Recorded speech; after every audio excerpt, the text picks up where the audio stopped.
1645 and 1646, which is great because the people here tonight, it's a good part of the Parliament, then we can pass legislation for a referendum.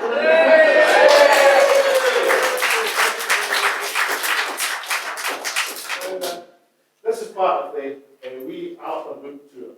Around Scotland, tonight St Andrews, tomorrow it's Glasgow, the Borders on Sunday, next Thursday it's Perth. And it's really important because the Wee Alba Book's about the positive new case for Scottish independence. Taking on the late of the departure of Boris Johnson, or the long goodbye of the problem, it's really important that we don't depend on our opponents in terms of making the case for independence. So the case for independence stands on its own merits and its own rights. And that means there has to be a positive campaign to secure Scotland's right of self-determination as a nation, and a positive presentation of the case for independence in the Wee Alba Book. So we're looking forward in this historic hall in St Andrews to a great discussion tonight, and we're looking forward even more to the campaign for independence to come. Thank you. Well, thank you, everybody, for coming along tonight. And as I've said recently, we are in historic times, so it's fitting that we're in a historic place. Just before we begin, obviously I would like to welcome you on behalf of the Five Blackoo, who's put this together, but I wouldn't mind if we could just give a wee hand for the people who have worked absolutely tirelessly to get this event together tonight. So that's Craig and Jackie and Michelle and Izzy and Annie. Could we just give them a wee hand? They've really done it.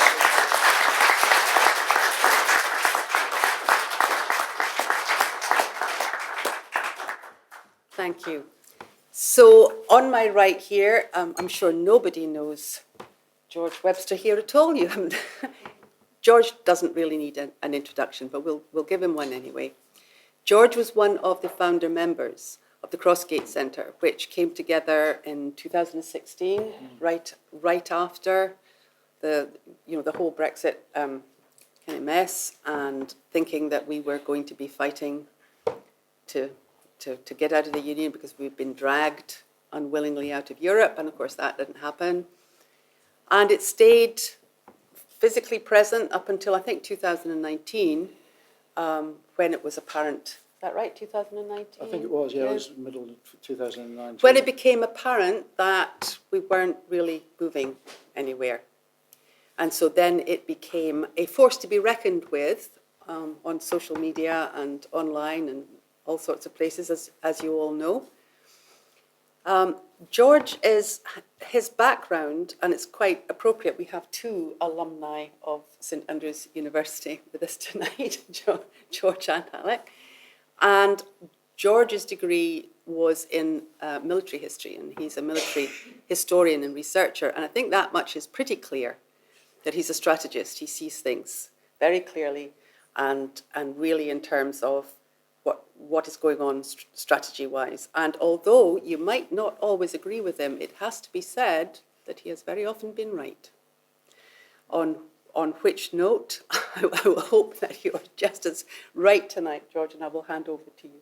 Okay, thank you, Sarah.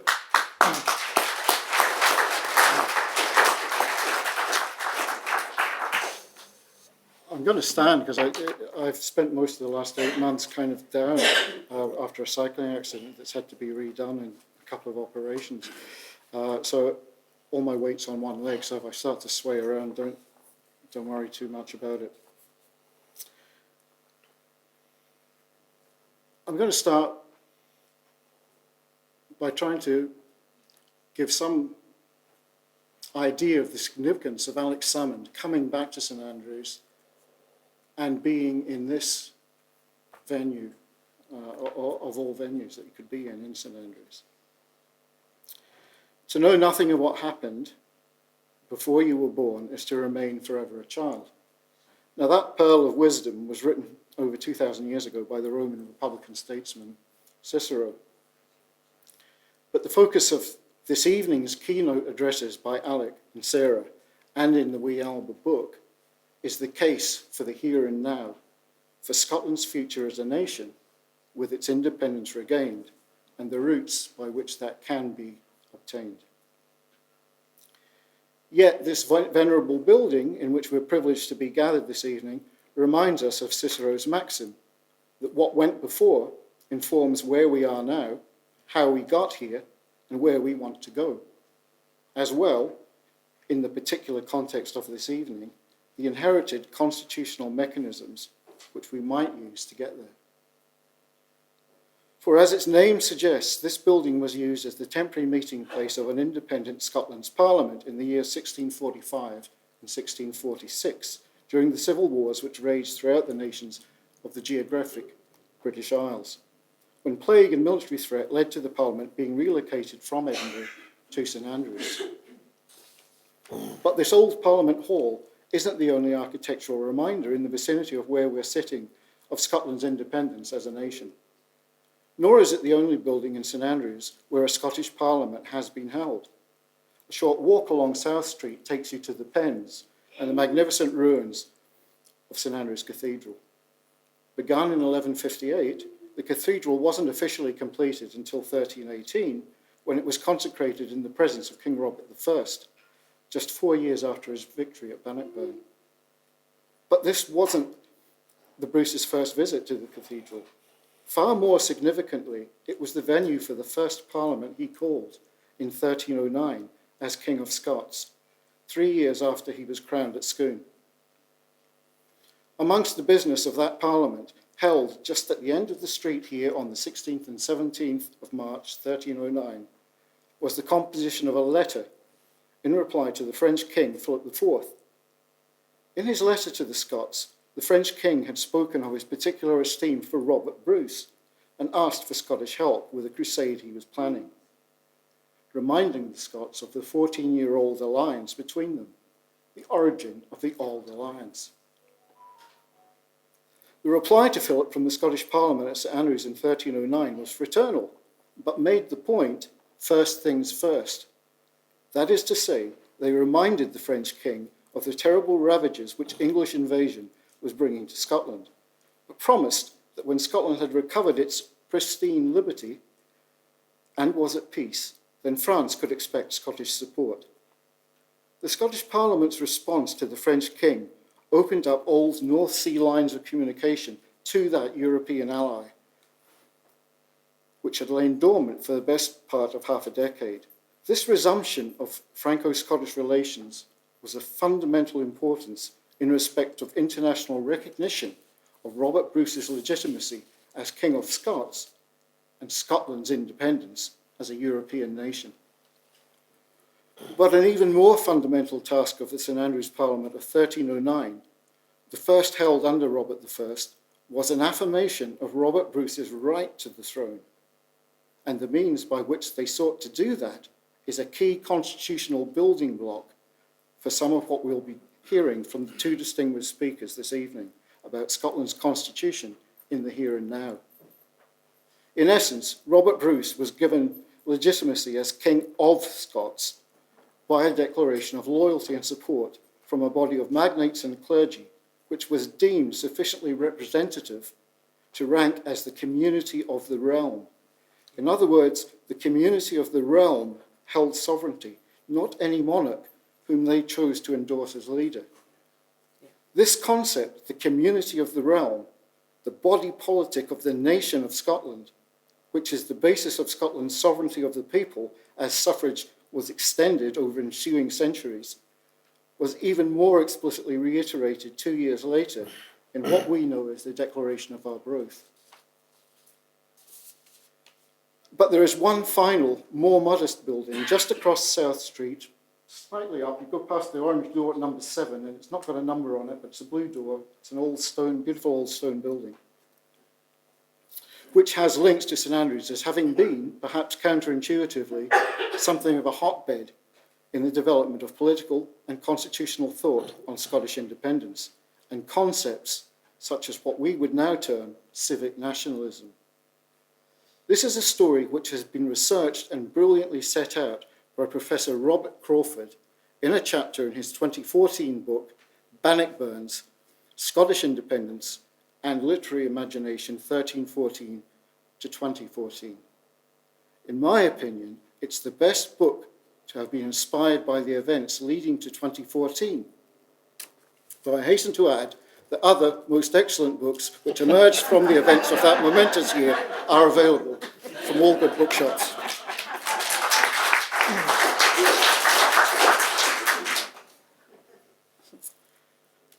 The story told by Robert Crawford of the development of Scottish nationalist thinking in St Andrews in the 20th century ranges from the early 1930s, when the wealthy, flamboyant, bisexual American supporter of Scottish independence, James White, arrived in St Andrews and established the Abbey Bookshop in the building virtually across the road from us here in South Street. The story then fast forwards nearly 40 years to a young Alex Salmond's arrival at the University of St Andrews in the early 1970s. The American James White's Abbey Bookshop rapidly became a hub by the mid-1930s for those interested in Scottish independence. White founded at his own expense the superb literary magazine, The Modern Scot, and there's a complete set of The Modern Scot in the University of St Andrews Library, of which he said it came into being in order to provide Scottish writers with such a platform as Irish writers enjoy in the Dublin magazine, and to focus attention on the cultural activities and aims of the Scottish nationalist movement generally. In White's circle during his time at St Andrews in the 1930s were names like Hugh McDermott, Lewis Grassic Gibbon, Edwin and Willem Muir, and Francis George Scott, amongst others, many of whom had original work published by White in the Modern Scot. White's own writings make it clear that he was setting out to, in the words of Dr. Norman Reid in his History of the University of St Andrews, foster St Andrews as a hub of Scottish cultural renaissance. At the same time, White cautioned against a provincialisation of Scottish outlook, seeing an independent Scotland as an outward-looking member of the international community. For White, nationalism did not mean parochialism. On the other hand, writing in the Modern Scot, he strongly condemned what he saw as the prevalent policy of marginalisation of Scottish culture in Scottish schools in the 1930s by a culture of imposed British unionism. Politically, White's writings espoused a pluralist Scottish nationalism. Robert Crawford has summed up the legacy of James White and his circle's time in St Andrews in the 1930s as follows, and I quote, "To the thinking of James White, modern Scottish nationalism owes much of its tolerance, non-violence, and pluralism, also the best of its openness towards Europe and the world. White's theory articulated a pluralism appropriate to a modern nation, one ready to join the fight against fascism without abandoning ideals of independence." James White had returned to his native America by the end of the 1930s, where he died in 1962. But many of those in St Andrews who knew him and his circle, such as Dr. Robert Cant of the University of St Andrews, were still very much on the go in the town when a young Alex Salmond arrived in St Andrews to study in 1973. In 1974, Robert Cant retired as reader in Scottish history, though remaining a ubiquitous part of town and gown in retirement, and was replaced by Geoffrey Barrow as the first chair of Scottish history at the university.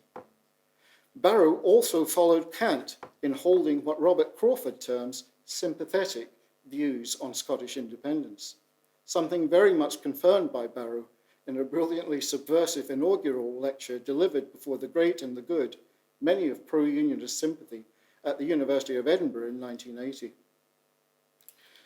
Barrow's 1965 book, Robert Bruce and the Community of the Realm, is now deservedly regarded as a classic of Scottish historiography, not least for its defining exploration of the concept of the community of the realm. Barrow identified the community of the realm as vital to the Scottish Constitution and regarded the Declaration of Arbroath as, and I quote, a masterpiece among political manifestos. The late, great Geoffrey Barrow would many years later recall that his star pupil at St Andrews was one Alex Salmond. who, it was apparent to Barrow, was going places. Robert Crawford has observed that although Alec was studying economics as well as medieval history at St Andrews and went on to a career as an economist before entering politics, it was Barrow's class that really quickened his imagination and that did most to strengthen political convictions first nurtured in Alec's boyhood. It was Barrow's highlighting of the Scottish concept of the community of the realm as one of the earliest written constitutional articulations of the modern concept of nationhood in Europe that particularly impressed itself upon the future First Minister of Scotland as a student in St Andrews. So to bring things full circle to the purpose of this evening, in this building in St Andrews, which once housed the Scottish Parliament of an independent Scotland, I'd like to conclude with this insightful paragraph from Robert Crawford's book, Bannockburns. And he says, Alex Salmond realises that present-day arguments around Scottish independence are likely to be dominated by economics rather than by medieval history or legacies from Scottish literature. But independence is more than a matter of money, and there is a vestigial, discernible thread connecting the ideals of White's, the modern Scot, and the difficult Scots inheritance of MacDermid with Salmond's study of Bruce, Bannockburn, and the Declaration of Arbroath. In St Andrews, almost 4 decades after James White had left, Alex Salmond began to develop into the most important and consciously pluralist leader in the modern history of Scottish nationalism, as well as, from the perspective of the Unionist government in Westminster, the most difficult of modern Scots. Ladies and gentlemen, former First Minister of Scotland, leader of the Alba Party, and former student of Geoffrey, Community of the Realm Barrow, Alex Salmond.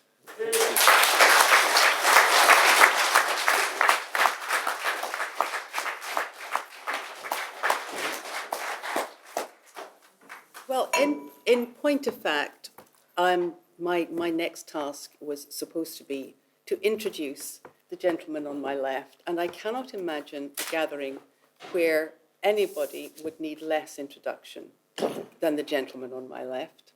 So I'm going to be a little cheeky, and I'm going to take the opportunity to do something else, to say something that I think probably every person in this room would like to say. And that is, just over 2 years ago, I thought it was over. It was done. I could see that Whitehall had used its long-standing strategy of divide and conquer, and they had succeeded, and there was no more hope on the horizon. And to be honest, when it came to something I had supported and looked for and hoped for my whole life, I was on my knees. I think a lot of people were. And then the Alba Party came along. And you came back. And hope came back. And that's no exaggeration. For thousands upon thousands of people, hope was born again that day. And there have been lots of times when I have felt, what's the point? And oh my gosh, we're up against so much. I'm sure everybody has felt that. But something else, every time I have, and I've thought, you know what, why am I whining? Look what this man came through and got back up and came back to lead a genuine campaign for Scottish freedom. And if he can do that, then so can I, with my little bit of suffering and my little bit of pain. I can get back up.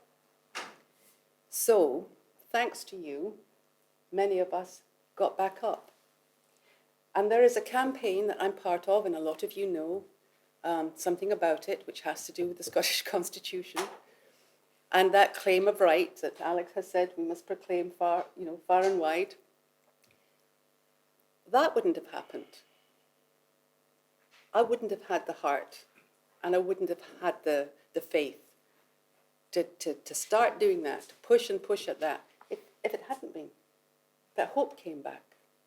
So, from the bottom of my heart, and on behalf of everybody who feels that way, and I'm pretty sure that's everyone in this room, I want to say two things.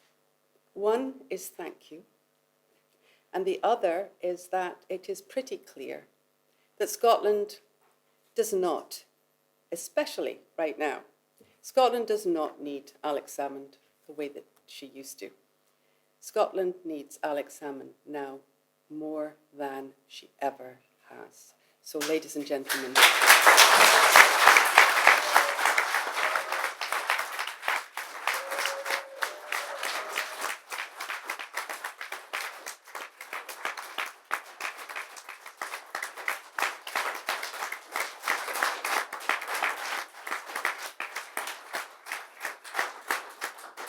there's some microphone adjustments going on. Can I thank you both for these wonderful double introductions? Not a single introduction, only a double introduction would do. As was said, and the history was marvellous, incidentally, and very thoughtful and important. My memories of this place, incidentally, when I did, incidentally, there was one big inaccuracy when you said in 1973 I came to study at this university. Study was maybe a wee bit exaggeration. but nonetheless, I managed to fumble my way through, and it is true that I found Geoffrey Barrow's classes the ones I liked the most. In fact, they were the only ones I attended at this university, but Geoffrey Barrow was an amazing man, and what you said about it was true. But anyway, I came into this, I gave actually probably my first political speech in this Parliament Hall. I was sitting there, approximately where Dave Llewellyn is sitting at the moment. If there's any importance to that, but nonetheless it's true. The year was roughly 1975, 76, something like that. And right where I'm standing was the great new hope of Scottish conservatism, the young member of Parliament from Edinburgh Pentlands, Malcolm Ruffin. And Malcolm Ruffin, with his wonderful flow and advocate eloquence, was saying, and he said that the Conservative Party were intent on removing this dreadful Labour government, and Scotland would have its full place as a partner in the United Kingdom. Some lines never changed, did they? And of course, we were in Parliament Hall, he said. And therefore, we must recognise the authority of Parliament. And I, as a young lad, grew up, and I said to Malcolm, I said, but recently didn't Michael Heseltine take the authority of Parliament in the mace and swing it over his head? And this was a bit of a blow to Malcolm, who had to explain that this was just a bit of exuberance from Michael Heseltine. I didn't actually say that about Ron Brown when he did the same thing a few years later. He was set down. But anyway, Michael Heseltine went on to great things. And so I was quite pleased with my intervention, in my first ever political intervention, and I had bullseye, the great hope of Scottish conservatism. And then Malcolm went on, he said, he really resented the fact. He resented the fact that the SNP claimed to be the sole representatives of the people of Scotland. I'm up again, all full of confidence. And I said, well, perhaps the SNP is not the sole representative of Scotland, but we do represent the people of Scotland's soul. Because I thought that was really clever. And I remember Rifkin looked at me and said, good job, you don't believe in an afterlife, son. The moral of that story? The moral of that story is you should never ask a question unless you know what the answer is going to be. Something that our First Minister might bear in mind as she goes to the Supreme Court. Because, see, I don't know if Lord Hodge at Watson's or Lord Reid at Ammond, I think that's the right way round, ever got the same breadth of vision of Scottish history as I got from Geoffrey Barrow, but somehow I doubt it very much.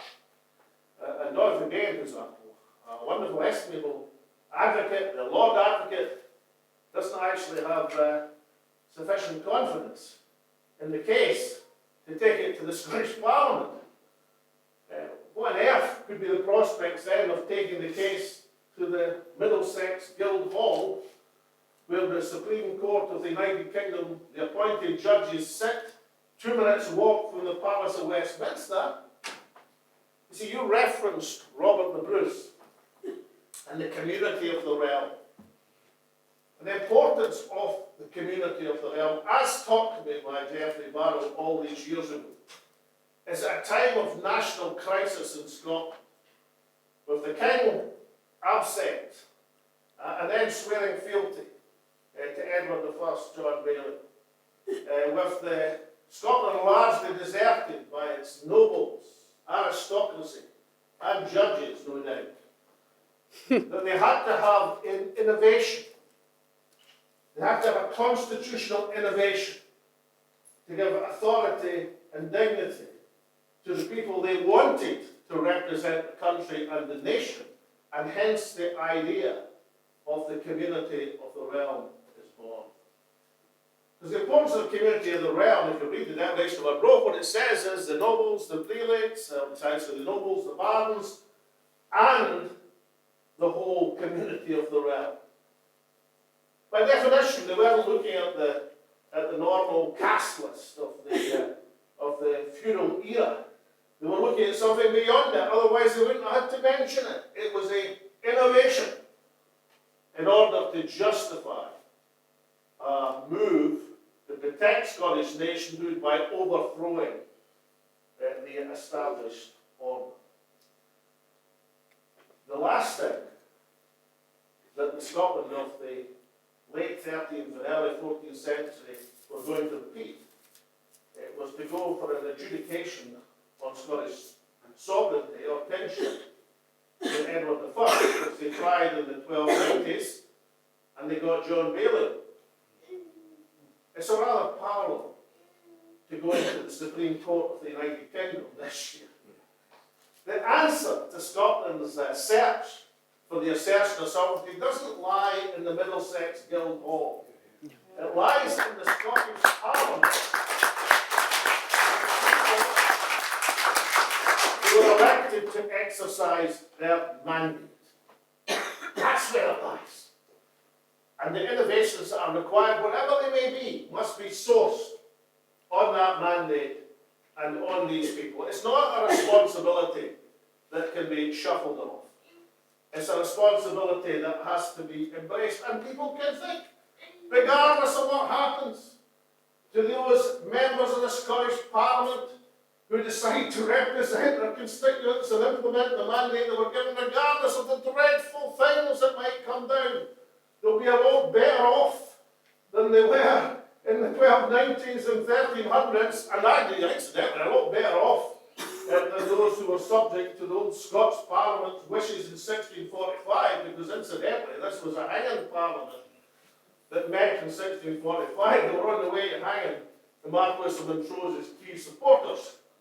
So whatever dreadful things might happen to those people elected by the Scottish nation to represent their interests, they can be sure that nothing as dreadful would happen as would happen in the medieval era or the early modern era. All they have to do is to summon forward that authority they've been given and to make life difficult for Westminster.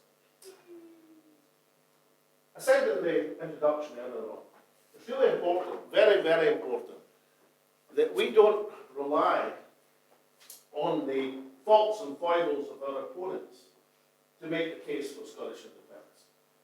I saw somebody tweeting today attacking an article I'd written in the Hollywood magazine when I was saying, look, you don't rest your case on Boris Johnson for Scottish independence, because when Boris Johnson departs, that might give you a difficulty. So you might be in a situation of the whole country saying, thank goodness we've seen the back of Boris Johnson, and a wee nagging voice among Scottish nationalists saying, oh my goodness, we've lost our great moving sergeant. You don't rest the case on any single Westminster Tory politician. Now I should say that the Westminster Conservative Party are perfectly capable of putting in somebody even less suitable than Boris Johnson as Prime Minister.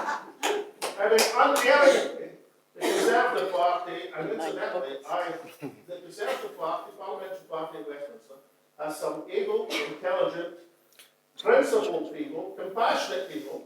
They just have no chance of ever getting elected. Because the Conservative Party always chooses people who are manifestly unfit to be Prime Minister. That's what they always do. They've been doing it for the last 30, 40 years. No, Rishi Sunak, for example, now, he makes Boris Johnson look like a bleeding heart liberal. He's a hard right ideologue. So it might well be we get in somebody even worse than Boris Johnson. He'll be an even bigger recruiting sergeant for Scottish independence. But the case of the cause of independence shouldn't depend on what's happening at Westminster. It's what we do. It's how we articulate our case. It's the actions we take and the presentation of the new case for Scottish independence, as, for example, contained in the Wee Alba Book. That's what's going to positively excite the country, as opposed to saying it's either Boris Johnson or independence. It's independence for the reasons here stated. This brings you to what we do at the present moment. I've been saying for some time in these meetings, I said, look, we're in a situation where Boris Johnson, as Prime Minister, where Westminster has never been weakened. But that's still the situation, and it'll still be the situation in 3-4 months' time when his successor is elected. We're not up against the might of Imperial Britain. We're not even up against David Cameron and George Osborne. And they're political giants compared to what's at the head of the Tory party at the present moment. Over the next 3-4 months will be a total vacuum. To my way of thinking, that's exactly the moment to strike, when your opponents are weak. People say, well, we've asked for a Section 30. It was asked for in the terms which saw it as inevitable that Johnson was going to say no. And of course it was inevitable that he was going to say no, but why take no for an answer? Do you think anything really worth getting in politics, or in life for that matter, is given immediately you ask for it or request it? Of course not. What you have to do then is to mobilise a campaign in order to progress that case. So what kind of campaign might you mobilise? Well, let's talk about the Westminster Parliament for a start. There are two Alba MPs, Neil Hanvey, the other Henry Castle. I've got 45 SNP MPs. They're in my 25 years or so in the House of Commons. Well, I would give my eye teeth to have a dozen MPs. Well, if you cast your mind back to the 1990s, you might remember myself and Mr. Salyers played a bit of parnell with Westminster, and it was pretty effective in terms of dramatically illustrating Scotland's case. It got huge publicity. It gave people the indication that perhaps the SNP wouldn't be like the feeble 50 of Labour MPs who were sitting for Scottish constituencies at that moment. If we had 45 of us sitting there, then by reading the rule book, by not allowing ourselves to kowtow to the conventions of the House, then we could have brought Westminster to a standstill on a regular basis, even more regularly than we did. That's exactly what we should be doing. Not because we like causing mayhem, but because if a country elects a parliament in order to have a referendum on independence, and another country says, no, you're not getting it, you're not just meant to sit back and say, well, that's a disappointment. What you do is do something about it. That's your mandate, that's your instruction, that's what you're meant to do. You make yourself so much of a nuisance that they'll be pleased to see the back of you.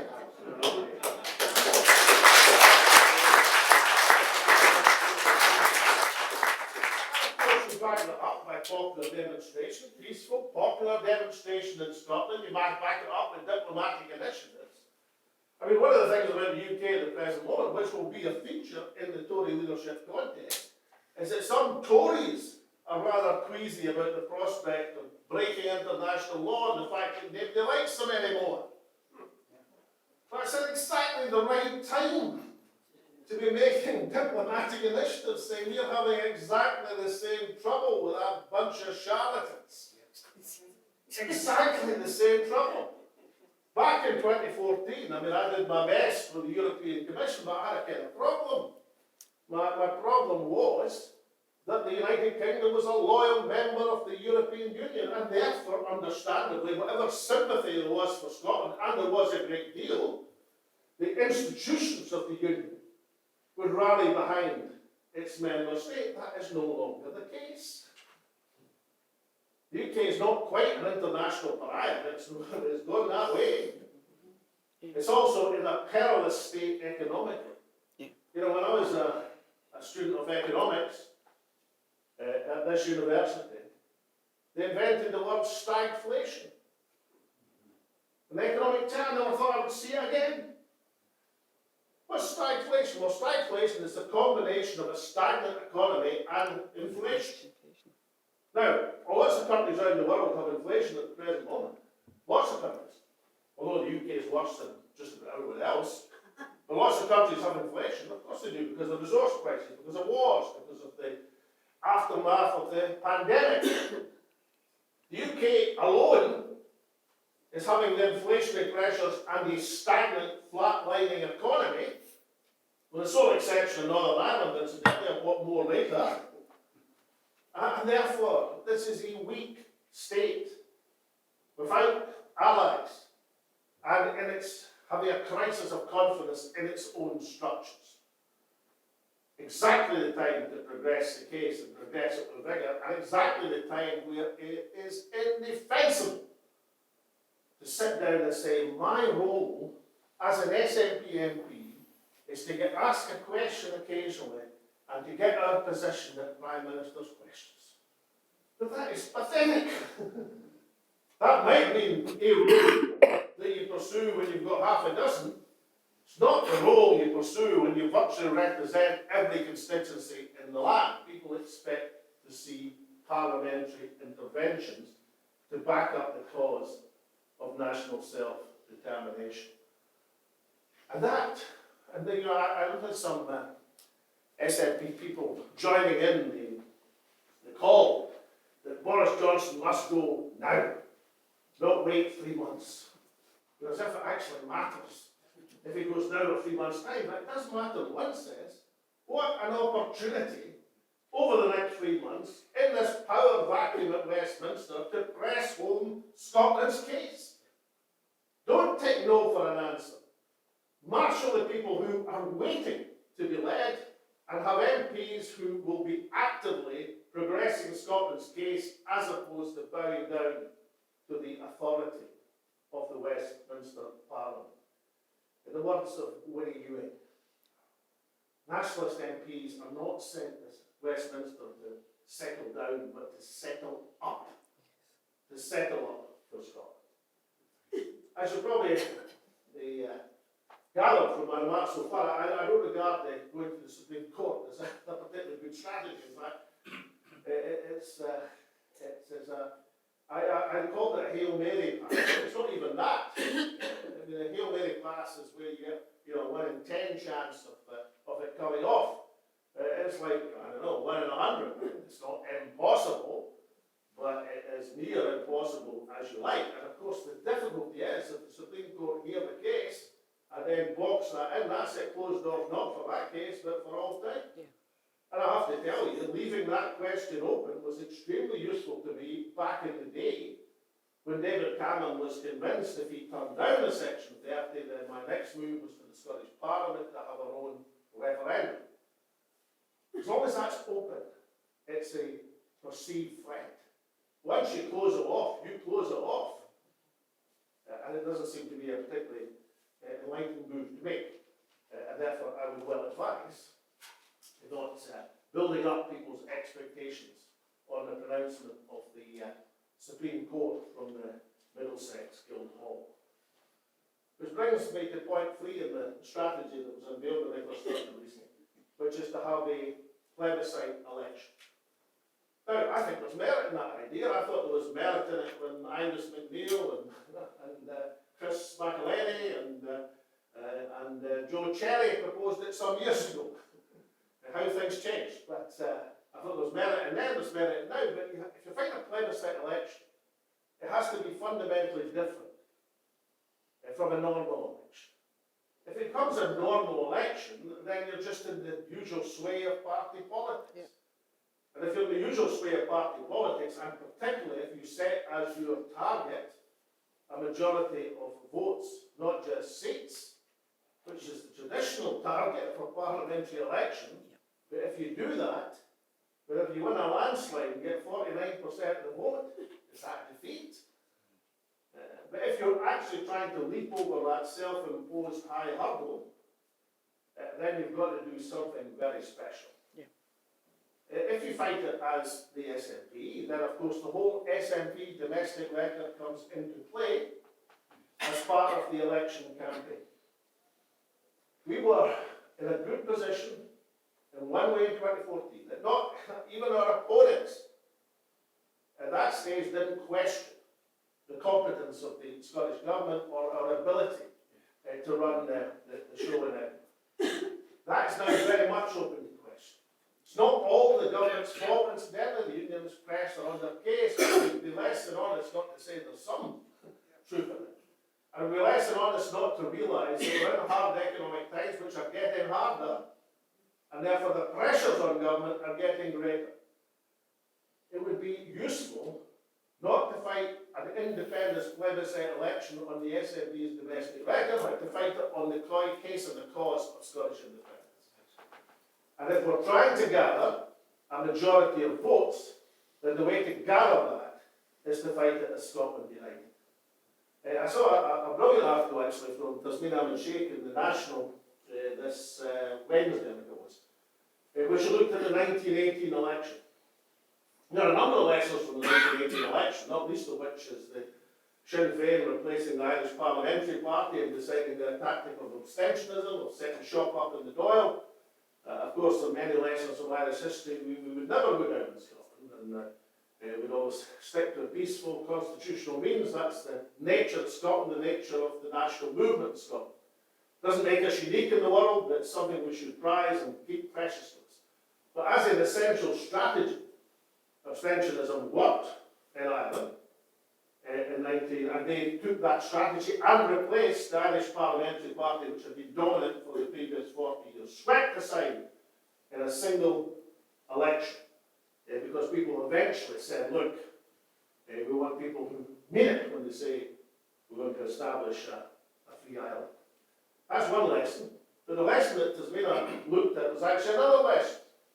And that's how Lloyd George, the most able, most brilliant, most dazzling, the most innovative politician of his era, in terms of, in particular, of his own survival as Prime Minister, which was very much in his mind, developed the idea of a coupon, where people stood in behalf of the coalition government because he couldn't carry the Liberal Party, as Tories with a coupon, Liberals with a coupon, even Labour politicians with a coupon, and they swept to a landslide victory on that basis.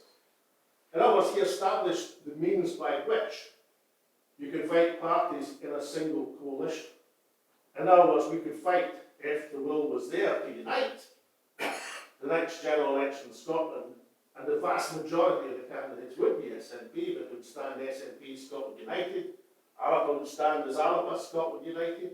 Green Party hopefully would stand as Green Scotland United, and perhaps room for some independent voices out with party politics, who could stand, like, to take one name, I've not consulted her, so please don't take this as her speaking about the West. There would be a good example of somebody out with the party political machine who could stand for the Scotland United ticket. Because the idea would be to maximise not just the number of seats, not just the number of votes, and the idea would be to make the election about the issue of Scottish independence.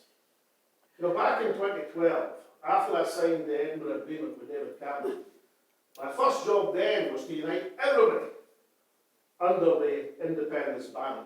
And therefore we had a launch meeting which I think we had to extend the time scale because of the number of speakers, because we were anxious, I was anxious to make sure we got everybody into the broad tent supporting independence. And when that started to flourish, it took a wee bit longer than I hoped for it to flourish in 2014. And then you saw the effect it had in sweeping the country and lifting the yes support by 10, 15 points in the polls as we move towards the referendum day. People like the idea of people who believe in independence coming together and arguing the essential case and not just grinding their party political axes. This is an election. If it is to be a genuine plebiscite election, which is more important than the future and fate of any party or any candidate, it's about the future and fate of the country itself. So the Alba Party will be positively contributing these ideas, and hopefully as we go around the meetings like this, consolidating the independence case. And that brings me to the last point I want to make this evening, and that's the key importance of these meetings and of this book, and I'm told of the successor book which may be coming out with bigger typeface in the autumn.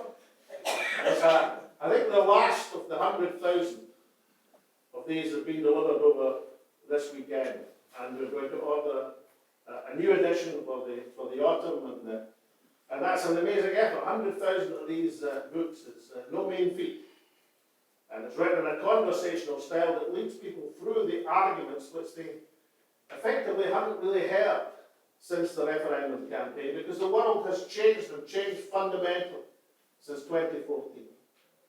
We've had a pandemic, we've got a European war, Brexit has happened. These are huge changes, and the impact on the case for independence. Some people think, oh my goodness, it makes it much more difficult. No, it doesn't. It just behoves those arguing for independence to bring the case up to date, a case for 2022 and beyond, not the case for 2014. I'll just take for time wise the most obvious of these, and probably the most important, and that is the fact that Brexit has happened. Now, Brexit, of course, is one of the engines as to why people feel so resentful about what happened in the referendum, when, of course, no campaign said, you vote yes and you'll be out of the European Union. That Ruth Davidson was absolutely positive about it. A yes vote means you're out the window as far as Europe's concerned. Now, of course, it was nonsense, but nonetheless, that was their argument. And lo and behold, we didn't vote yes, and we ended up out of the European Union. People are angry that that is not seen as a fundamental change of circumstances. If you actually go back to, I think the 2 days after the referendum, I gave an interview with Andrew Neil, sorry for swearing this hall, but nonetheless, I gave an interview with Andrew Neil, who's a very good interviewer. And he actually asked me, what are the circumstances in which it could go again? I said, well, wait. If, for example, Scotland is dragged out of the European Union and the people of Scotland so wish, which has always been the crucial thing, then of course that would have to be addressed again. I didn't actually expect the referendum to go in favour of Brexit at that time, but there might well be one, given the way the Tories were going, but I didn't expect it to happen. But nonetheless, it was made then and made explicit in the SNP election manifesto, and then, of course, ratified in the most recent election last year.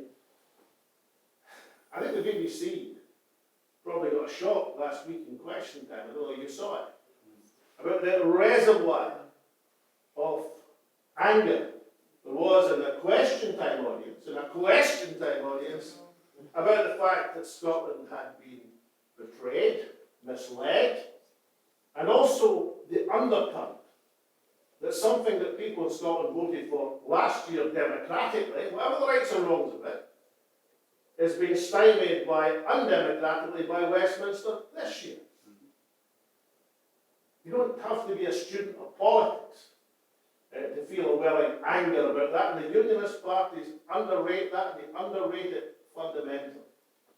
It's one of the great engines as to why there is growing support for the referendum and majority support for having it, and the Scottish Parliament doing it, and why the independence case is at 50% as opposed to the 30% or so as it was in 2012 when I signed the Edinburgh Agreement. So it's a part of the engine which is pushing forward and has pushed forward the case for independence. Very obvious point that a nation, any self-respecting nation, should be able to choose whether it's part of Europe or not.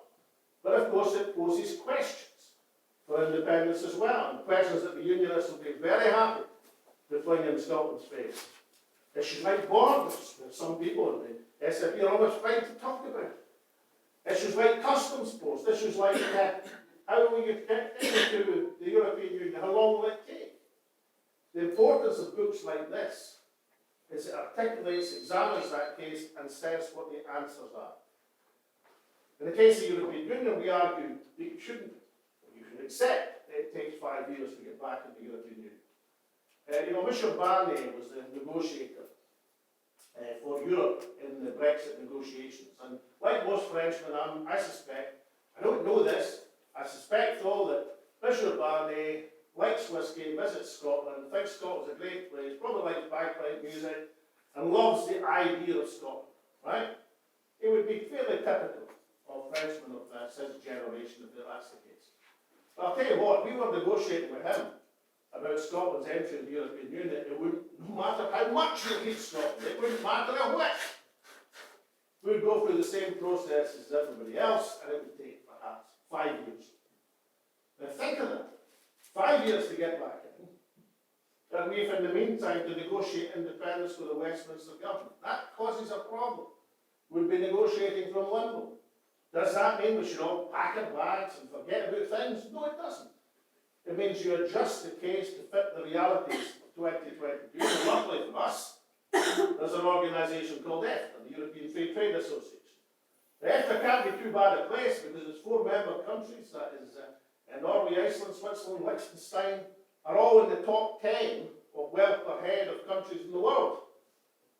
So at the very least you might say, it's not a problem to be a member of EFTA. But the biggest advantage of EFTA, as far as our current position is concerned, is you can join EFTA in 3 months, not 5 years. And when you join EFTA, you inherit EFTA's treaties with the rest of the world, with the European Union, and indeed with the United Kingdom. And that would be the position you would negotiate for. And then in due course, and at various times, people in Scotland can decide whether they want to go into the European Union or whether EFTA is a comfortable berth for the long term. It would be a decision for the Scottish people.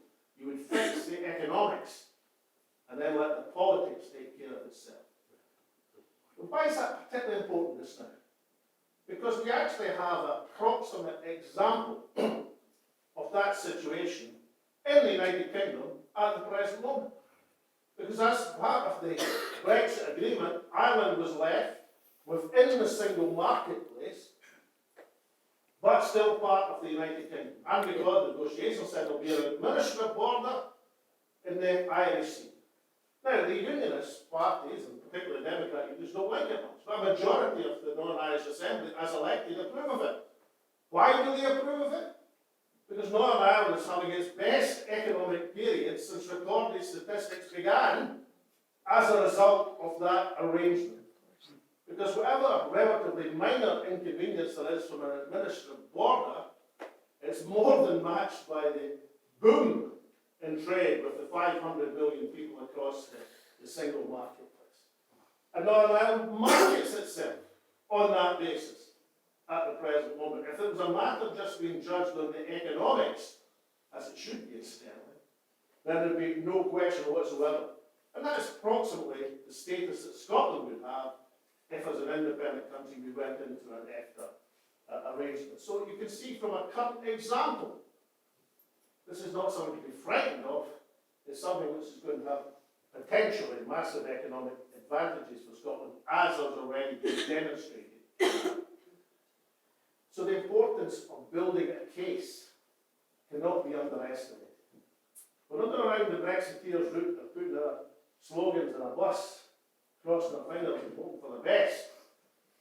A worked out, articulated, positive case for Scottish independence updated into the modern world.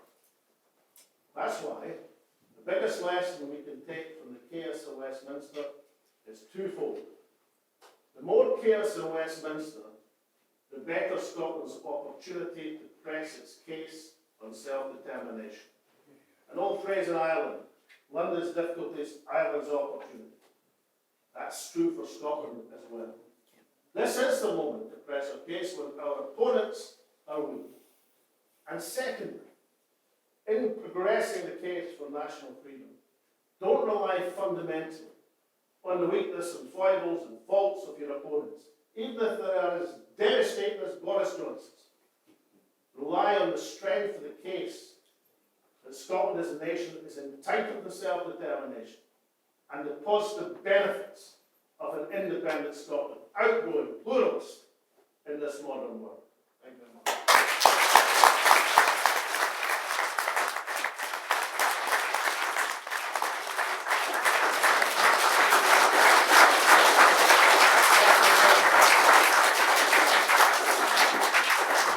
So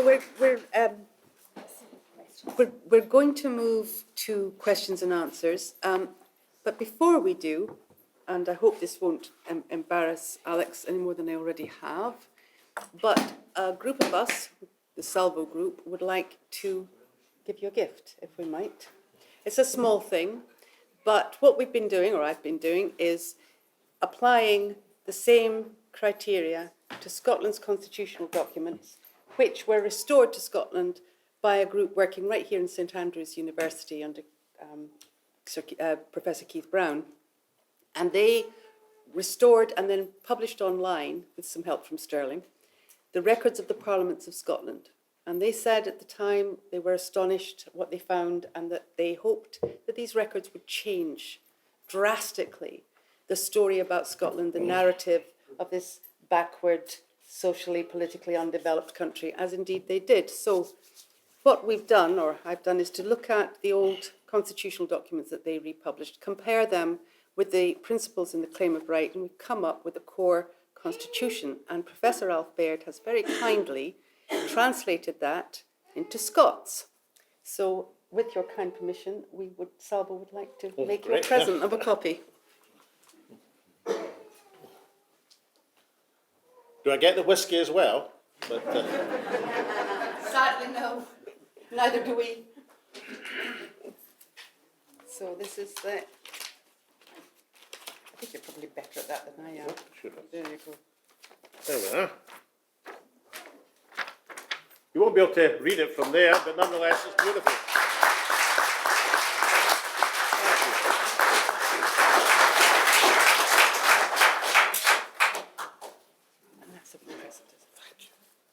So, question from Charlie Kerr.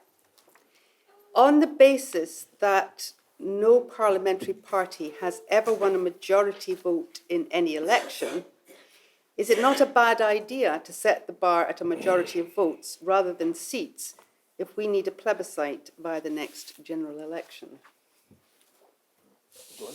You can advance. You go on. Bomb it out, Neil. Okay. I think Alex really made this point. I think the question all comes down to what contest you're fighting. If you're fighting a plebiscite election, then it's a single question that you're asking and you want to garner the most support, then you must unify as many people behind that principle as you possibly can.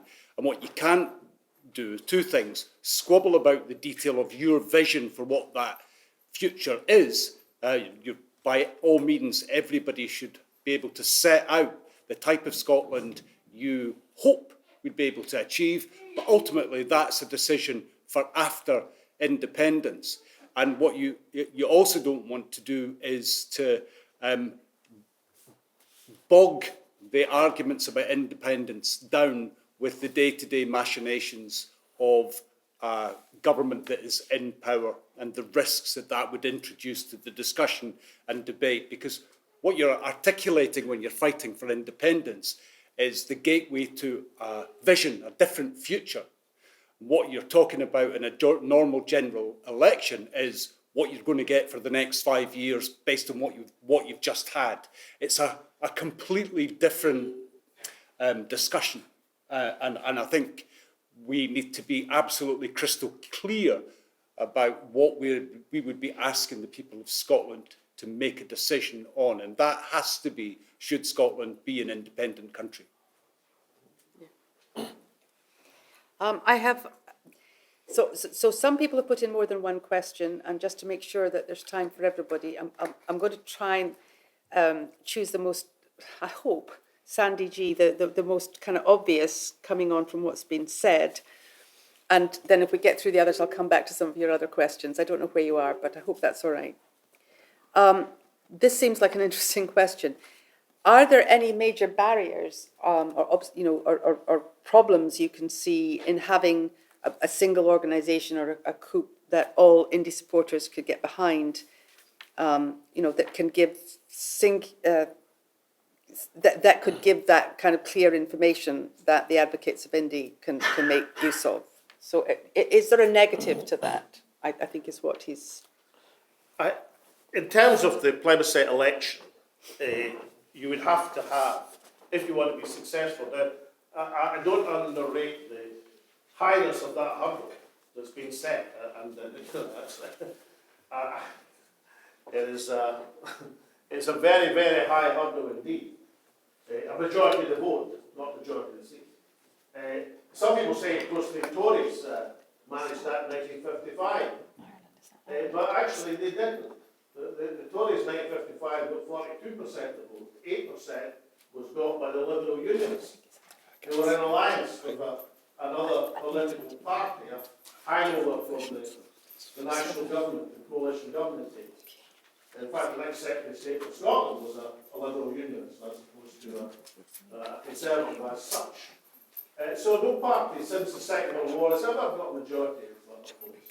But if that is the bar that's been set, then you have to do your best to meet it, and you have to generate. Therefore, how do you get people into the idea of a plebiscite election? Well, I'm certain you can't just fight it as if it was any other general election. You have to fight it on that principle. And I'm also certain that the best way to do that is to gather all the independent forces and have them contributing, with their own different points of view, obviously, but contributing to that effort. Because that will telegraph the message to the people that the independence forces are united, trying to do something, whereas the unionist forces are divided and scrambling over who's going to get the 2 or 3 seats that they've got left of them. That would be the nature of the campaign you would want. So everybody was backing up everybody else. In other words, what we did in a referendum in 2014, you try to replicate in a general election. That's the way it could and indeed should be done. Alba is not in control of that, of course. We could only make the suggestion. But certainly technically it could be done in the way I've described. In the vast majority of SNP, the seats will be fought by SNP sitting MPs, and they would fight it as SNP Scotland United. Similarly with Neil and Kenny as ARPA Scotland United and the Green Party, some seats. You'd have to be generous in terms of how you accommodated all the forces you wanted behind that banner. Now that would be the way to do it. Well, I can't promise that's what will be done. All I can promise is ARPA positively will advocate for that if that's what we're left with. But can I come back to the first thing I said? Why should we accept a no from Westminster? I have all these mandates, all that effort from the people, and just say, oh, we'll write a letter, oh, dearie me, they've said no, that's it then. I mean, you've tried effort to change their minds. I don't think the situation in Westminster is going to get any more stable. I think the Conservative Party are riven with all sorts of issues and divisions. I think they're fundamentally weak, and the UK is in crisis. And that crisis is going to deepen, certainly in economic terms. Therefore, we have to fight the case for independence against that backdrop, not just of stagflation, but of a coming severe recession. That's how we have to prepare ourselves and the people for. But you know, folk aren't daft. They know that the absolute genesis of the price pressure afflicting every family in the country at the present moment is soaring fuel prices, energy prices. And they also know that Scotland is a major oil and gas producer. And they also know that Scotland has lots of green energy. In fact, we've got enough offshore wind to power Scotland 10 times over at half the price of the nuclear folly that the Westminster government are currently proposing to invest in. Yeah. Now, these are not difficult arguments to get across. And at the heart of the argument and the heart of the economic crisis, we'll be able to say to people in Scotland, look, why are we an energy-rich country which is covered in fuel poverty? Yeah. And the people who are experiencing that pressure will say, yeah, they've got a point. That's just how you connect the social and economic reality with the constitutional ambition. So it's not without possibilities. But I'm certain to maximise the chances of winning in that context, you've got to get everybody under the same banner. That seems to be important.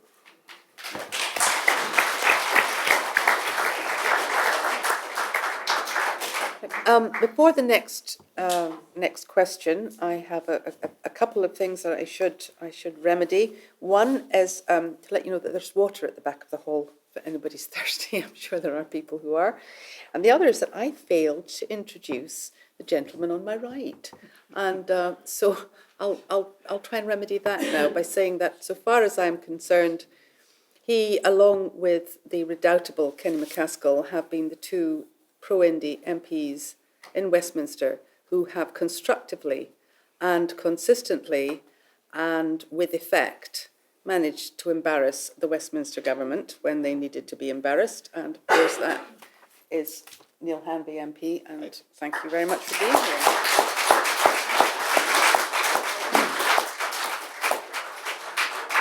So I'm going to move to the next question, which I'm really interested in as well. I'm not sure which gentleman would like to answer, but we'll read the question. If it's a difficult one, then Neil will answer. And if it's a nice, easy one, Then I'll do it. Absolutely. Okay. So this is from Iona Pear, and the question is: how do you read the failure of the Westminster government to release the figures on their own polls regarding the levels of support for Scottish independence in Scotland? And she adds, what could they be scared of? So, who would like to answer that? I'll stand up a wee bit. I haven't got a lavalier mic like Alex. So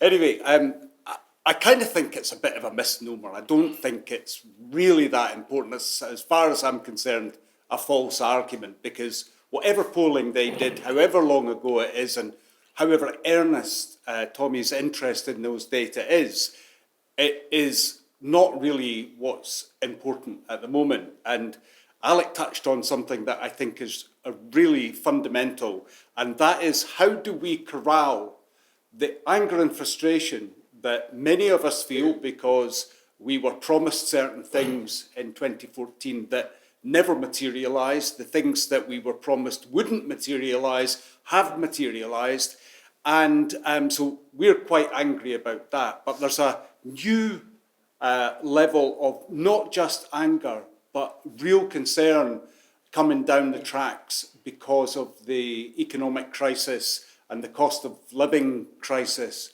as it's called. It will soon become a catastrophe. It already is for many, many people an absolute catastrophe. And that absolute indefensible position that Scotland, with all of the abundant energy wealth we have across our country, has people cold, hungry, unable to heat their homes, unable to feed their wains, watching investment in nuclear weapons on the west of Scotland that we don't want. All of these outrageous injustices being visited upon them. We have to take that enormous outpouring of feeling that is going to happen, and we have to campaign for independence. We can't wait. I've said this so many times now. We can't wait for the First Minister to lead us if she's not going to do that. If she does, that's great. Let's unite. Let's all get along and fight the cause. But we must, all as individuals, campaign for independence.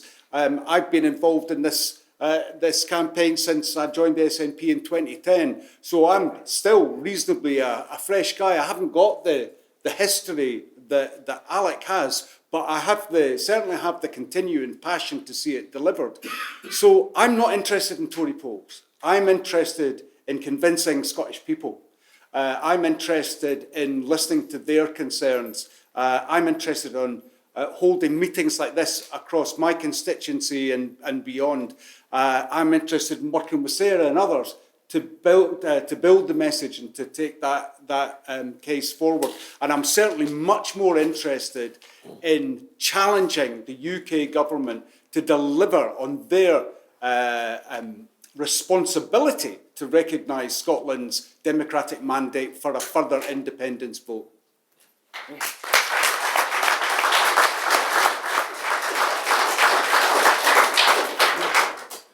Right. Is there a way to influence the SNP leadership through the ideas that Alec has talked about today, and would they listen? Do you think there's any possibility they would ever adopt them? Well, I think one of Alba's jobs as a small political party is to throw out ideas and see what happens to them. I mean, I gave the example of the Plebiscite election. I remember Councillor McElhenney getting booed at the stage when he mentioned Plan B. I just mean Neil getting shunned, Joe Cherry getting victimised because they wouldn't toe the line. Now, of course, the people who were booing them and attacking them are now saying, what a wonderful idea it is, as if it had just been thought of yesterday. So it does indicate flattery and all the rest of it. It's a serious form of flattery, so let's find out the ideas. Well, I'd say incidentally, if the SNP parliamentary group want to know how to play Parnell at Westminster, then I would advise them to take on as a special assistant, because they've got many and enough money to lay the carpets in Westminster in terms of staff resources at the present moment. I would advise them to take on a lively octogenarian, James Sullers. Someone with whom I haven't always seen eye to eye. But I'll tell you what, if it comes to finding ways to play Parnell with the Westminster Parliament, you would have nobody better. And he would come up with more concepts and ideas in a day than I've seen in an entire parliamentary session. Look, and people have to bring forward ideas and then have the determination to carry them forward. But look, I'll give you one example. The SNP or Alba weren't elected on an abstentionist platform. Therefore, it wouldn't be right, even if it was a good idea, to say, right, we're up in sticks and coming back to Scotland. Because you were elected not on that platform. In the 1918 election in Ireland, for example, Sinn Féin were absolutely clear, we're not going to Westminster, we're setting up the door there. So there was no ambiguity about it. But that's not what either the SNP or the Alba MP stood on. The platform that they stood on was to go to Westminster. That doesn't stop you, for example, setting up the Scottish Convention on a Friday in Edinburgh.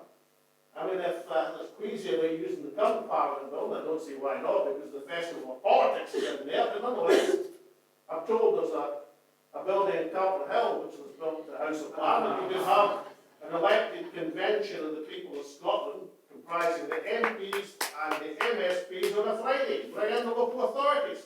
Yes. And make declarations. What's the point of making declarations? Because you see, look, we are the representatives of the sovereign will of the Scottish people by majority, and we declare that we want this referendum. Yeah. And there'll be a dramatic amount of publicity accompanying that initiative. And you can, all it means, for goodness sake, it's a Friday. It's a bit extra work.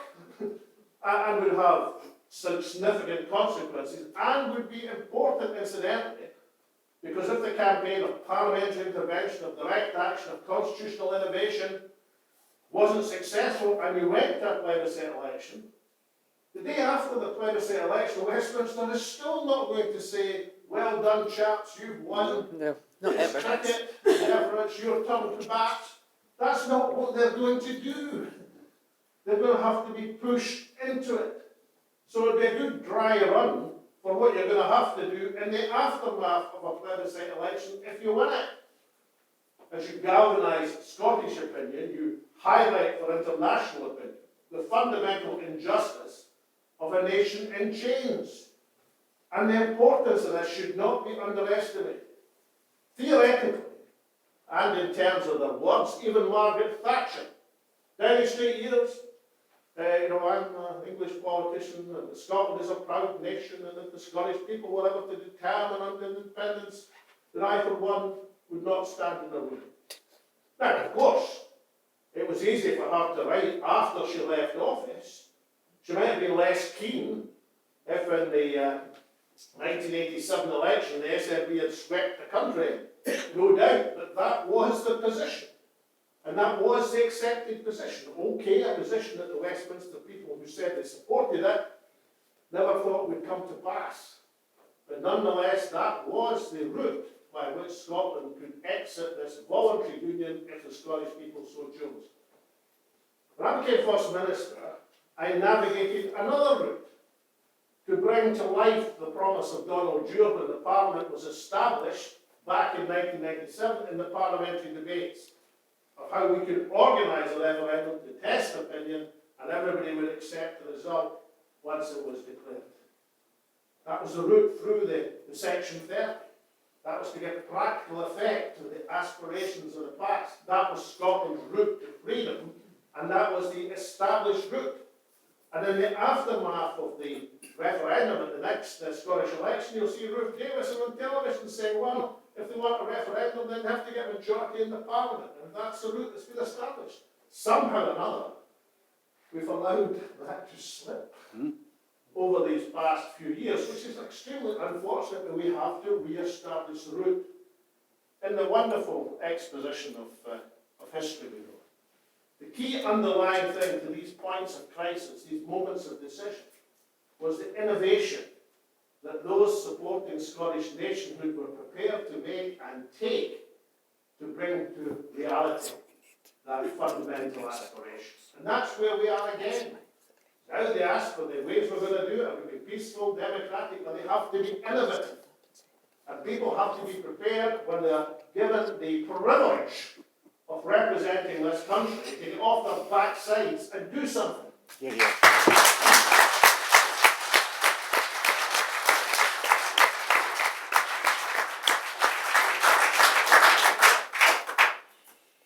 So I think this one's probably, I don't know, this one's specifically for you, Alex, so I'll ask Neil this one. Do you think that every party who supports independence, I think this should stand in a plebiscite, but that means should put candidates up? Is that what the... Well, yes and no. I think as Alex set out in detail already, yes, they should be represented as part of Team Scotland, or Scotland United, but I think there's a discussion about how that is put into effect. What we really want to see is the complete eradication of unionist parties. That's the real ambition in terms of seat allocation goes. But so you want to put up your best team player for that particular area, who you think is going to succeed. That might, in some areas, I can think of an Edinburgh seat, for example, where you might want to put somebody from Labour for Independence up, as well as some of the other more traditional parties. But what you want to do is to maximise the votes that come in support of independence. That is the objective. That's the absolute objective. So everything that you can do to maximise support for that gateway to a better Scotland, that has to be the decision.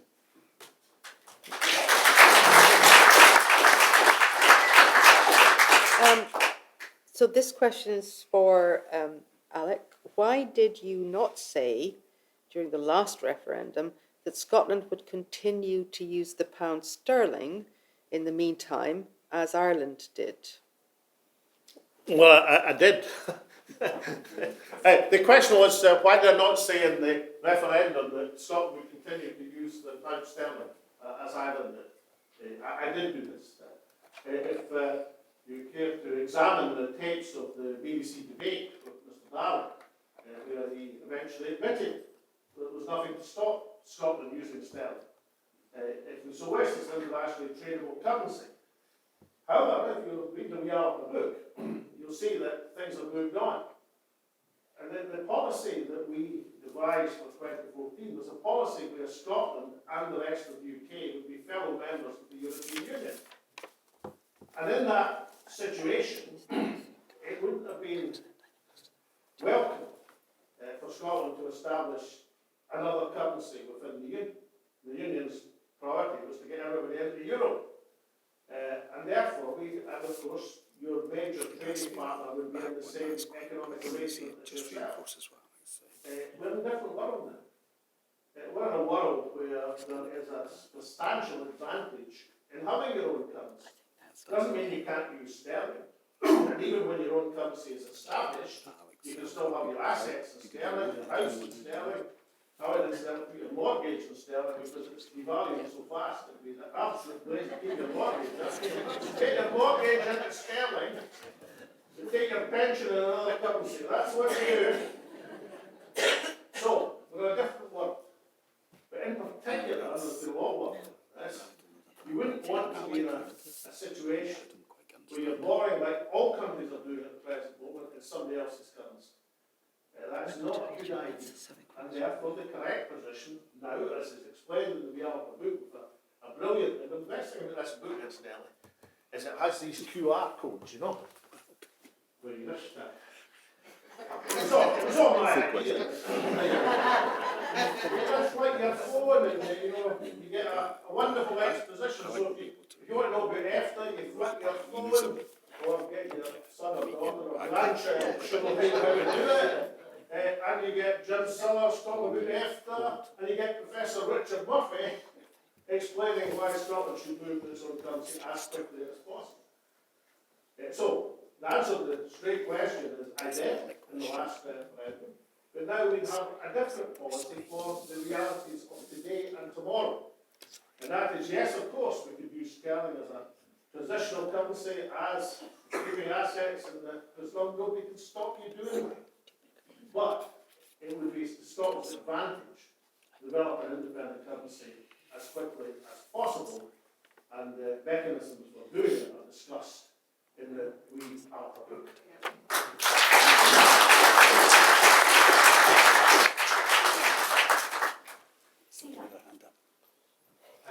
I'm not sure if that was the question I asked, it was very similar. May I come back to you, Mr. Of course, of course.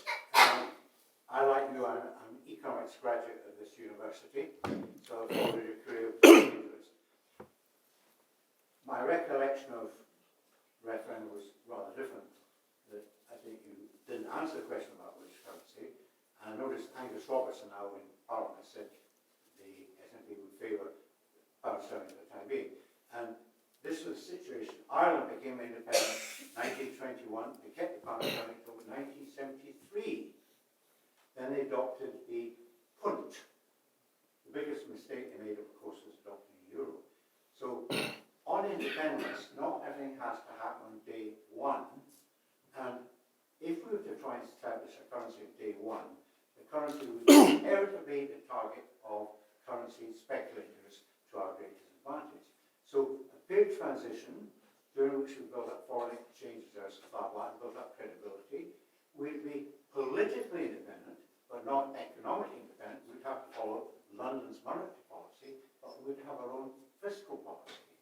Now, when Ireland finally was ready, they moved their own currency, and they have prospered.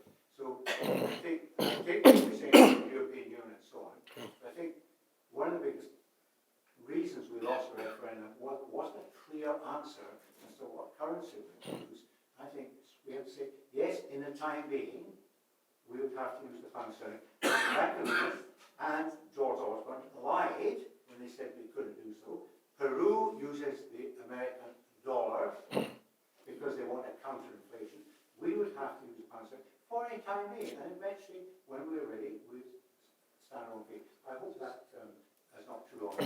Not at all, not at all. Right.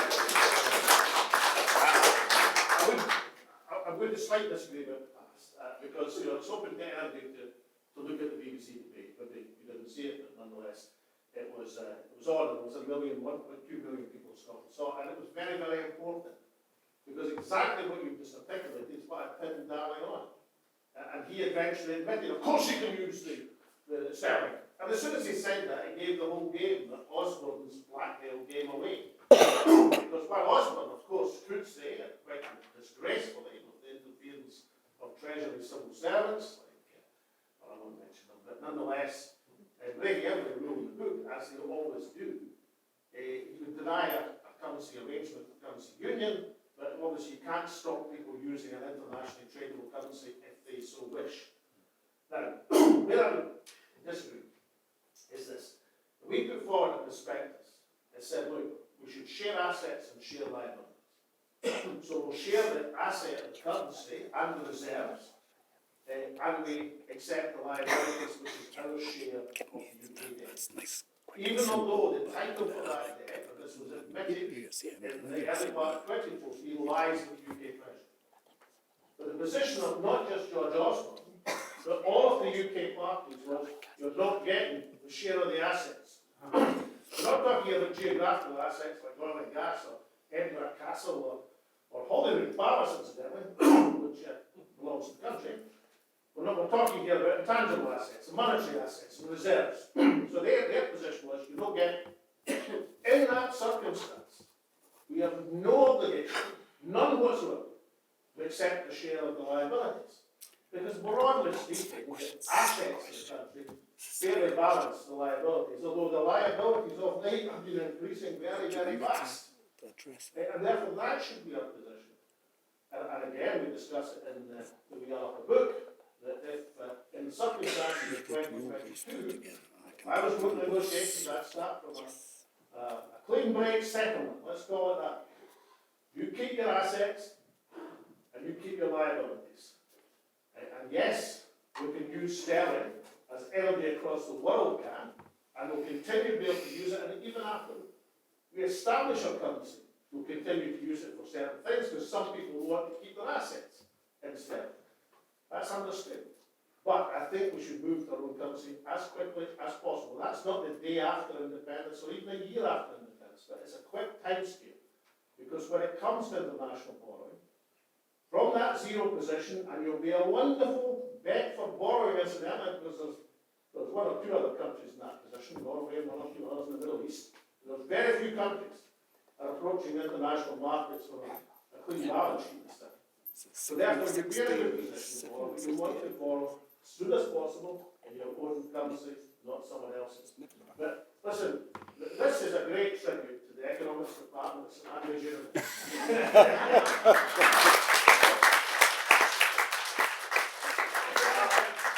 Thank you for correcting my memory about the Alistair Darling interview. I totally forgot about that. That has changed my whole view of the situation. Thank you for your very articulate answer. But in the stores, we were taught generosity and open mindedness.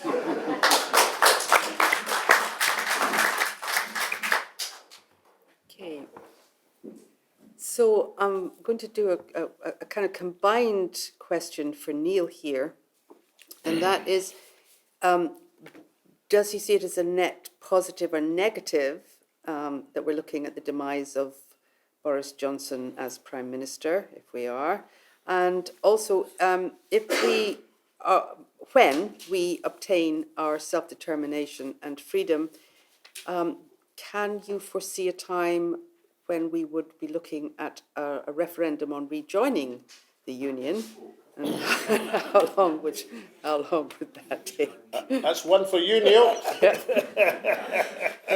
Yeah. Go on yourself. Thanks very much. Thanks very much, Alec, and thanks, Sarah. And thanks to the questioners for both of those points. I mean, Alec has addressed the first part of that in his remarks. It's a question that I've been fielding this week down in Westminster by the media. It's a question that you're seeing on the BBC and in the newspapers where, oh, you've lost your best recruiting sergeant. And the reality is that it doesn't matter who the occupant of number 10 Downing Street is, as long as they hold Scotland's democracy hostage, then all they will do is drive up support for independence. And that is particularly true, as I said, in the current economic climate. And the last one I'll deal with very swiftly, which is that since 1941, when Winston Churchill signed the Atlantic Charter with the United States, and they agreed effectively to the breakup of the British Empire to allow every country to choose its own form of government and have self-determination, no country that has won its independence from the United Kingdom has ever begged to come back or ever asked for a referendum to rejoin. So with our abundant resources, I don't anticipate that's a question we need to really give too much time to.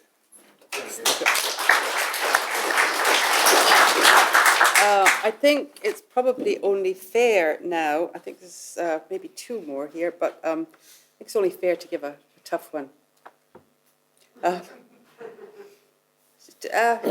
How disputed, I think this contains a lot more than just a question, how disputed are the sea areas that Scotland claims from a fishing and oil gas perspective? I assume this means disputed by England and its redrawing of Scottish boundaries. Anyway.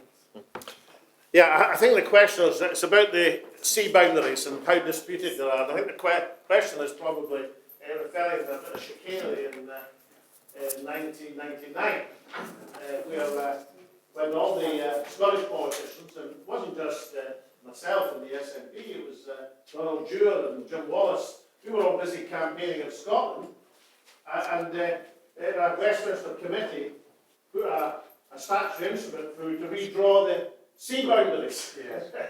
And remove, I think it was 40,000 square, 6,000 square miles, thank you, from Scottish waters, put them in English waters. I asked Donald Dewar about it at the time, I knew nothing about it. So they hadn't just slipped it past the SNP, they'd slipped it past their own Labour colleagues. You know, this was sort of civil servants sitting there thinking, my God, that boundary line we've got at the present moment, which went, if you remember, horizontally across the North Sea, that's going to put things a bit favourable to Scotland. We'll quickly redraw that. The one thing I would say, it's redrawn minus the 6,000 square miles in a line of equidistance, which is, you know, whether it's an equidistance line or a horizontal line, you're talking, well, the only oil fields left there are Argyll field, for example, are long since redundant. It's not a highly prospective area.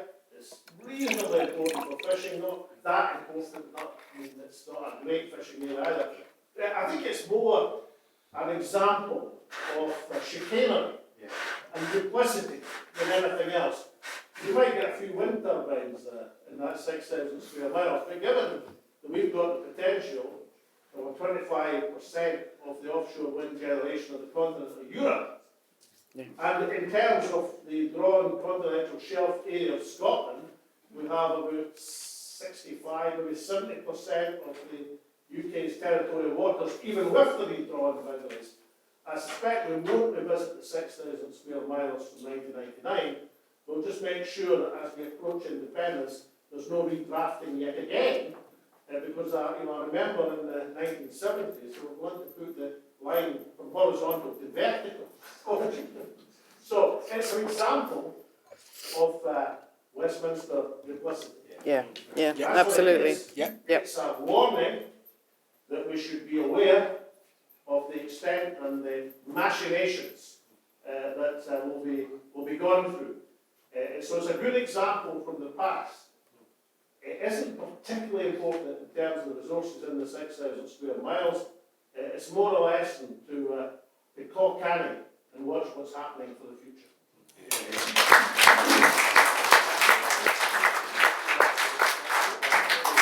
So on a related question from Jan, she says, considering what Professor Jeffrey Sachs has said regarding renewable wind energy, where there should be an interconnector between the North Sea and the Black Sea, because when it's windy in one, it's calm in the other, which would secure a constant supply of renewable energy.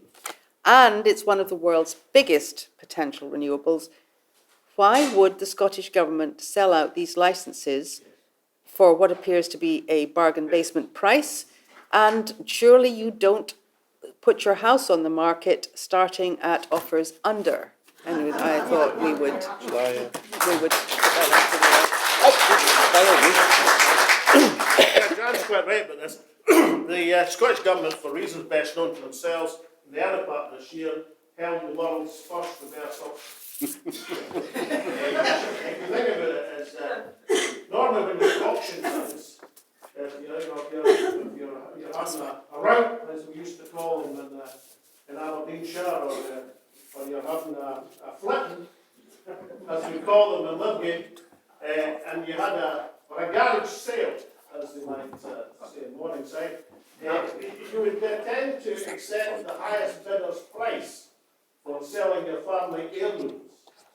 And incidentally, the way things are going, we're all going to be thinking about selling your family heirlooms to pay for the next electricity bill. But you would take the highest bidder.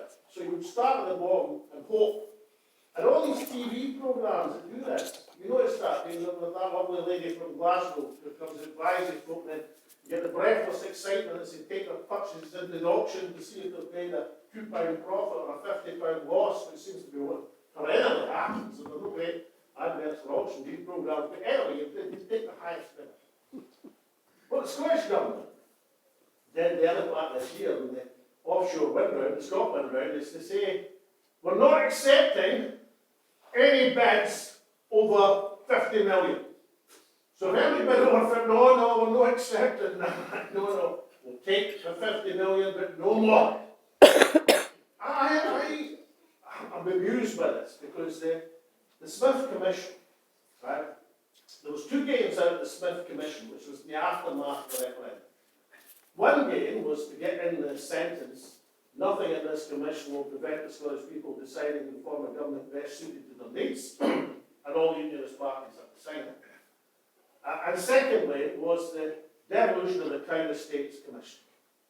Now, the Crown Estates has been historically one of the most competent, rapacious, and toffee-nosed institutions, even in the United Kingdom, and that's saying something. Right? And they have blackmailed and blackballed the wee harbours across this country. When I was MP for Bath and Buchan, I had a fight with them about Garnston Harbour. They were wanting to charge them 25 years of back harbour dues, which was going to ruin the harbour, which I think had one working fishing boat by then, leisure craft. Until I found a statute of Charles II, not long after the St Andrews Parliament, the Covenanters decided to adopt Charles as their king, and as a covenanting king, because he was a silver-tongued rogue, was Charles. He managed to persuade them he really was an enthusiastic covenanter himself. So he went on a tour of the country to try and build up an army, which met its fate at Dunbar. And in the process, he had a wonderful night, maybe several nights, in Garnston. And in the morning, he wrote them a royal charter saying they were exempt from crown dues. And lo and behold, I managed to get a copy of that charter, actually Bruce Lendon, an lecturer here at Stratford University. And I was able to present it to the Crown Estate Commission, and they ran a mile. Because Garnston is exempt. Yeah. Now that was devolved, that institution. I didn't realise when they devolved it, I thought, well, that's plain sailing, that means no more threats and intimidation of wee harbours around Scotland. Communities around Scotland will get a fair share of the foreshore and the rights. And of course Scotland, when it comes to the licensing of offshore wind, will be in a hugely strong position. What the Scottish Parliament seemed to have done is to leave the same idiots in charge of the devolved institution who were in charge of the non-devolved institution. And they came up with this magnificent idea of the world's first reverse cat auction. And instead of getting even what the English Crown Estate Commission got for the offshore wind licenses, and about a fifth of what the America got for an offshore round, they ended up getting a once and for all rental of £700 Yeah. million from the first tranche of auctions. There are a big problem with this, incidentally, because all of us in the independence movement, we want to say, look, independence is the chance to do things. And that has to be revisited. It really has to be revisited. As much as Scotland's future is in that renewable, clean, green, affordable power. Not just for the income we can get from generating, but the industry we can bring to the power, as well as exporting the power elsewhere. But the good news is the ball has been passed in reverse, but we're going to get another shot from the Pentagonals. Because, of course, the electricity has to be landed, and permission has to be sought at various stages, and any attempt to, as is going to be done, to take it directly south can be intercepted by the planning authority if they so wish. But, again, the political will has to be there to do it. So, I'll listen, I've watched the ferry fiasco, as it's called, over the course of this year. And of course, it's a pretty shameful part of maladministration. But far, far more important is that Scotland auction. And that has to be reversed. And we have to have an absolute determination that after all of our experience over the last half-century of, for reasons best known to ourselves, allowing Westminster to sell the nation's capital in terms of oil and gas and hydrocarbons to international capital and Westminster Treasury without any return, we cannot let that happen again with these clean, green, renewable and heavily lucrative resources. It has to be reversed, and we have to have an absolute determination that these assets belong to the people of Scotland who will share in their benefits.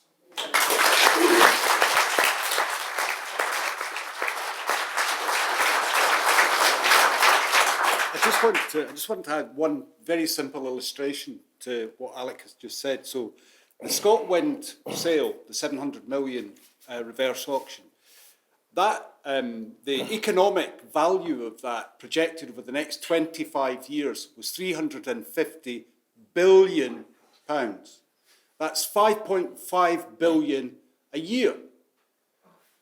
We'll get about 60 to 90 million if the current projections based on the licence that have been signed ring true. So if you can imagine, that's like me saying, I'm going to pay you £90 a month for a job that's worth $5.5 grand. That's the reality. Yeah. Thanks, sir.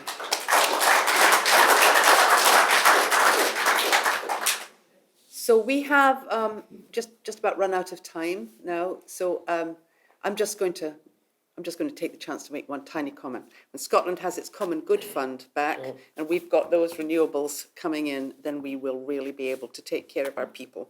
Okay, so there's a very quick announcement. The raffle has been drawn. The prizes are at the back of the hall. Please check on your way out to see if you have won. I'm not sure if there's one there, but some lucky person got a copy of the scroll that we gave Alec, and if whoever won it, another one, you don't have to give yours back. And if you did win it, I'm quite sure that Alec would be happy to sign it for you. Yeah. Right, thank you. So I think that's so all that is left for us to do now is to say thank you to George, to Neil, and most especially to the bringer of hope, Mr. Alex Salmond. Thank you.